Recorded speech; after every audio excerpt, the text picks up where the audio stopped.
Hello mga katipos, dito tayo ngayon sa aming bangkag.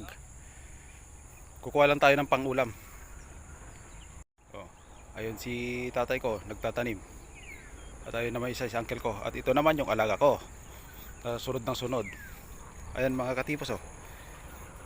Marami kaming tanim ngayon. Ito mga katipos, ulam natin sa umaga. Masarap to. Fresh from roots. Oh, ayan, may mga spinach pa tayo malalaki oh. Masarap din to.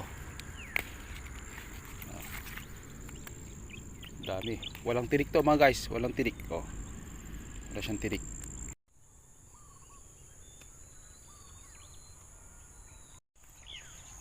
So ayan mga tipos. Napakaganda ng ating tanim ngayon. Ayun o. Spinach. Mayabong. So ayan mga katipos. May pang umaga na tayo. Almusal sa umaga. Ito lang naman ang buhay namin sa probinsya. Gulay-gulay lang.